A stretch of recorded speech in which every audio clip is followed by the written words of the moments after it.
Okay, well let's talk about making the violin sound better. That's what you'd like to do. Instead of just play me similar things, but this time use please the whole bow from the very beginning to the very end. Stretch your arm out and see what happens.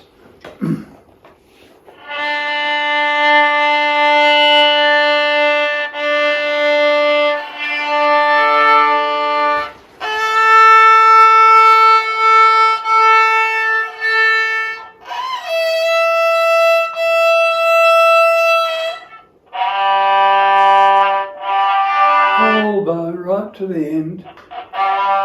That's right, feel that stretch across here. That's right.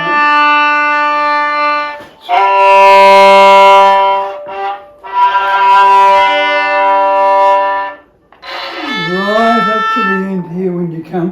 Use the bow to open your body out. That's right. Feel that stretch across the back of your shoulders.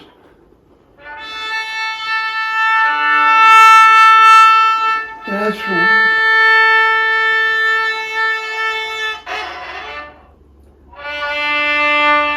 And also feel what happens in your hand when you get to the, because you have to, in order to do that, this has to change in some way. Just let it change until it feels most natural.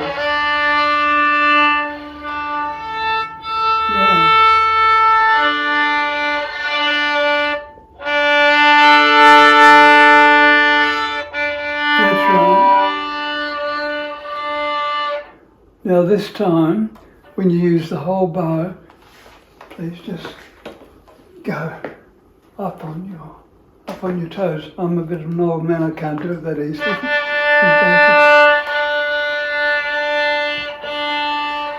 And down, so go up and down with the bow.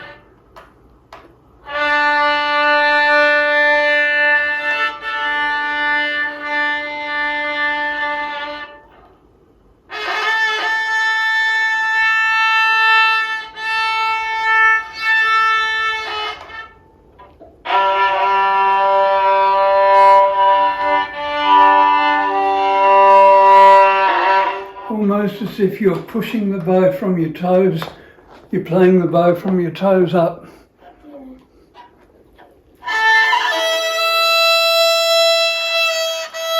That's good. Keep going, please. I just want you to do it and enjoy the feeling, what's happening down your back and in your legs, and that's right. And your body's beginning to open up and stretch. Yes.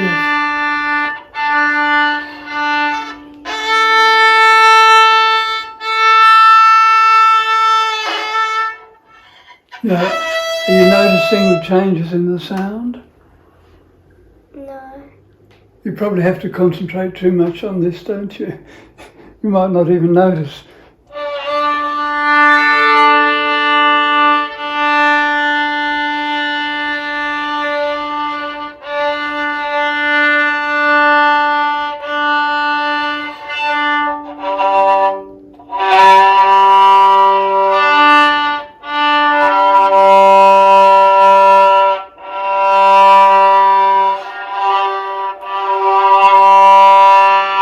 Good. So you said you wanted to be able to make a better sound. Is that something like the direction you want to go? Yeah. Yeah, great.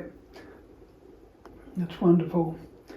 Now this time do the same thing, but not quite the same thing. Just walk around the room at the same time as you're playing these long bows.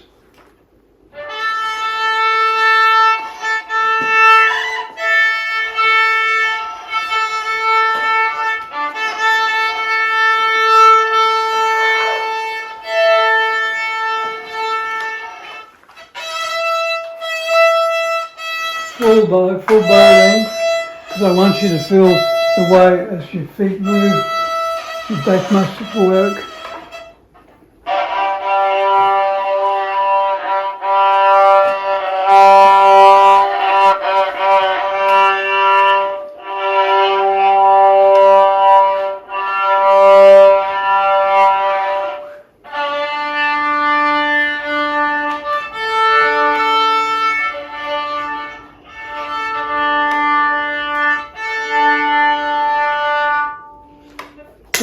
bravo.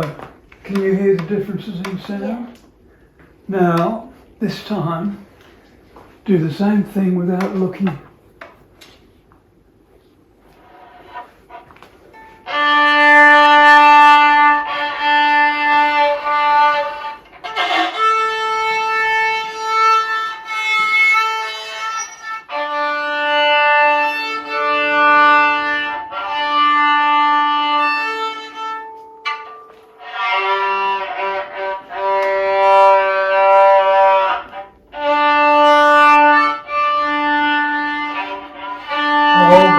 Whole bow.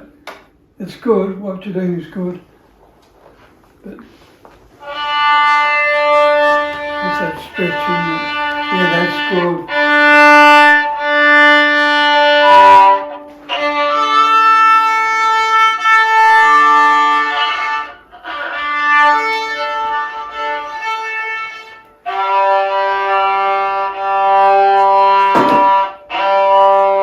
Good.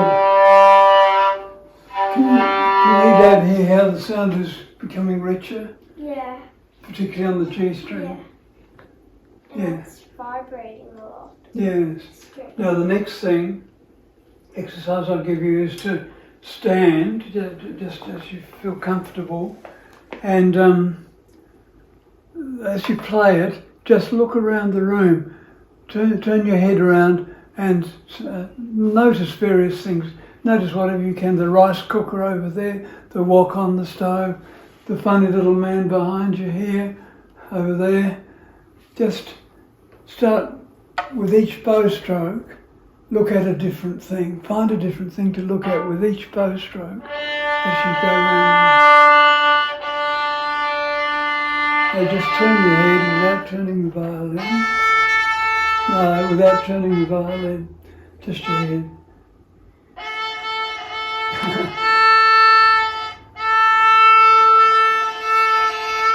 Can you make your neck free, Beryl? That's good, that's it. Yeah.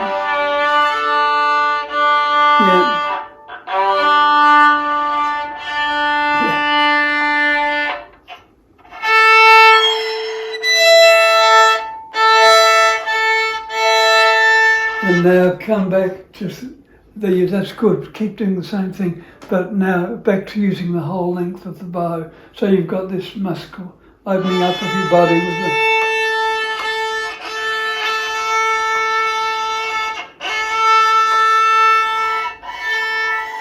So I'm playing this note to the wok, this note to the rice cooker, this note to a bell over here, this note to a chair.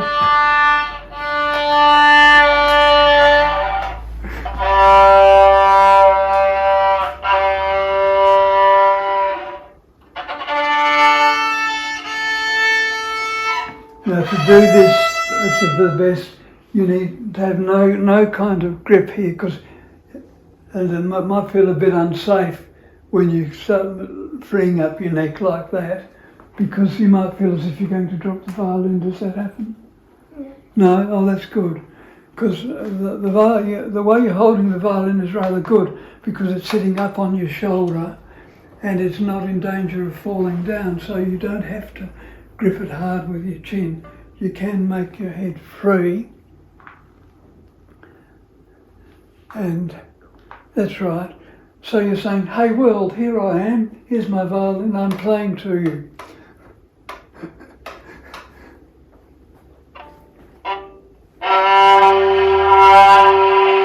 Good. Now, without looking, because I want you to realise, see, mostly when you begin to play, people say, we've got to have the bow near to the bridge and parallel to the bridge. I say, no. Where you have to have the bow is where you get the sound you want. So, learn to find the right place for the bow by the sound that you're hearing. And you're making a lovely sound now. It's getting better and better all the time.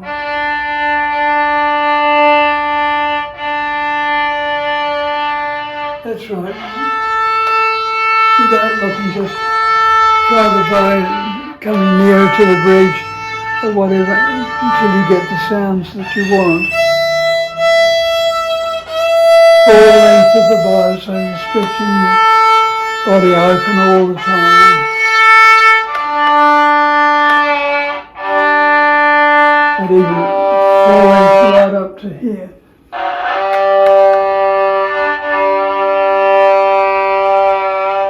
Yeah, so something extra happens then, doesn't it? Something extra happens in your shoulder and that when you get to there.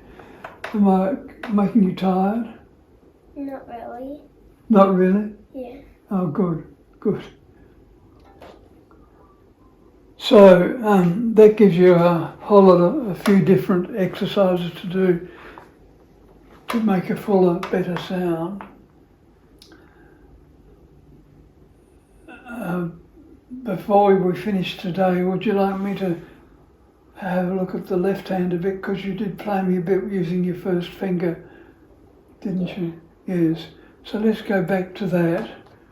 Just forget these exercises for the moment. These are exercises you do at home, but with time, your body will begin to feel differently.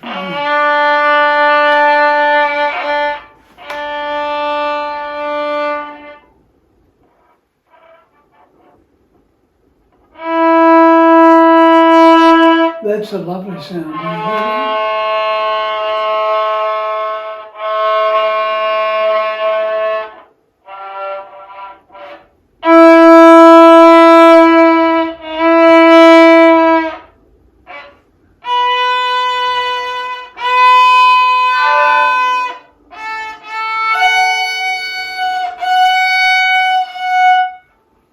Yes, now I want to teach you the same thing. You don't need to be looking at your fingers. You sing, don't you? A little bit. Well, I've heard you sing. You've got a lovely voice and you sing beautifully in tune. And it's a wonderful thing we human beings can do. We can use our voice and sing in tune. Do you have to look inside your larynx every time you try to sing in tune to find the notes? No. No, you don't have to look at your fingers to find the notes either. And the problem with looking at your fingers is that it fixes your neck, and then your neck's not free and you can't do these other things we're talking about. So what I want you to do now is play similar things without looking at your fingers and having your head free. No, you're looking at your fingers straight away. Find it by the sound. You know, allow it to be wrong, and then let your ear tell you where the finger has to go. Of course, you can also probably feel the tape on the...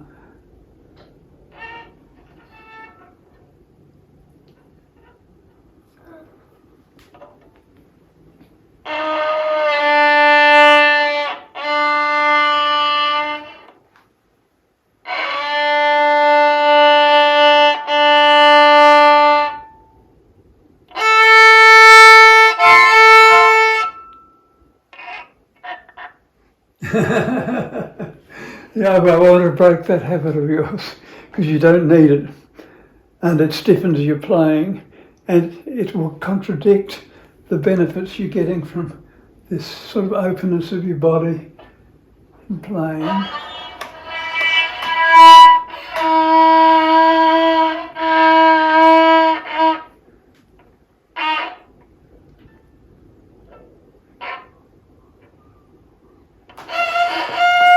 Let's get away from this altogether, and we'll use the second finger up here and just find a note up there.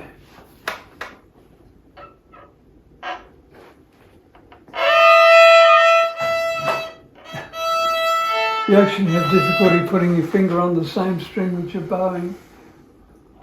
So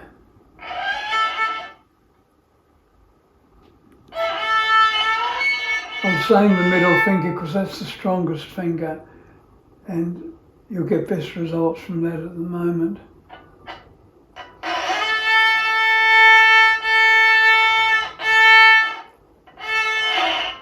Now your finger is on the G string at the moment, so what I suggest you do is forget the bow for the moment. Now just with that middle finger, go on, find out where each of the strings is without looking, just by putting it down on one, the E string, the A string, the D string, the G string, D, G. so that you begin to find this by feel and not by looking, because you don't need it. And you'll save yourself a lot of trouble later down the track from being too stiff. Do you think that's enough to take in for one session? Worries. What I'm giving you is a lot, and I don't expect you, as your teacher, if I give you something to do, I don't. What I'm giving you is a way of work for you to work, because in the end, you are your most important teacher. After all, you spend much more time with yourself than I will, won't you? Yes. So what you do at home and what you discover, use these exercises to discover things, to discover the kind of sounds that you get when you open up, the kind of sounds you get when you close up, so that violin playing becomes like a kind of dance and a pleasurable thing. But let it have time, and I'll be very pleased to see progress week by week. What I give you as a bit of a challenge is to find more notes. During this next week, use your other fingers and find more notes. Find them anywhere on the string, right up high, down low, anything like that, and see what you can find. Okay. There are all sorts of treasures waiting for you inside that wonderful instrument. Even a cheap student instrument like that, you can see you made some really lovely sounds on it more than once this morning. Thank you. Good. A great pleasure. Where is it? This.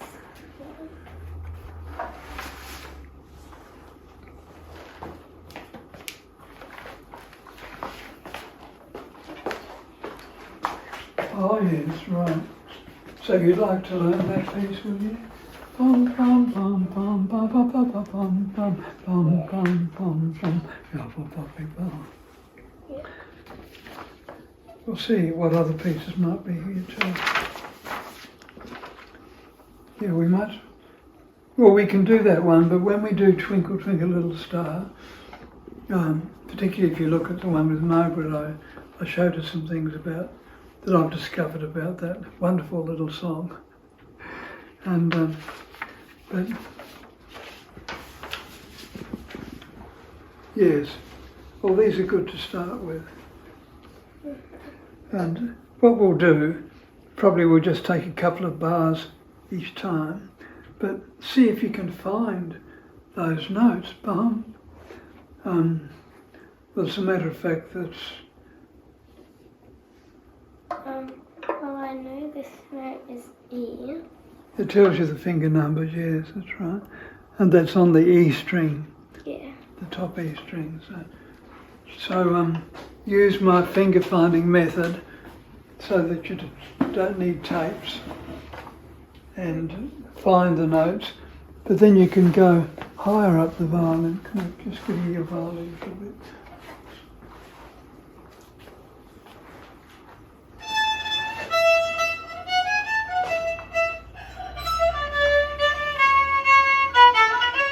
I meant to say to you, there's no rosin in your case, and this bow needs a lot of rosin to work properly. I've already put quite a bit on today, but one with Margaret. Rosin at home. There's rosin at home. Sorry? Margaret has a violin rosin at Yes.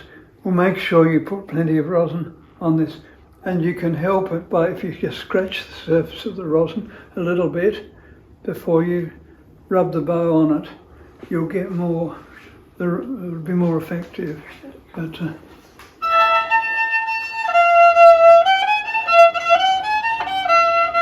I can go right up. See.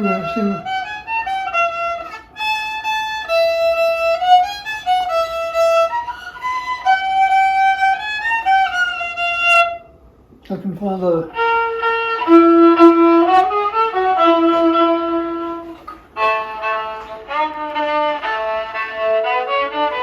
So once you've got those notes in your head, you can start on any note and look for them. I encourage you to go. It's like looking for Easter eggs on an Easter egg treasure hunt. That's more than enough for one day, I think, but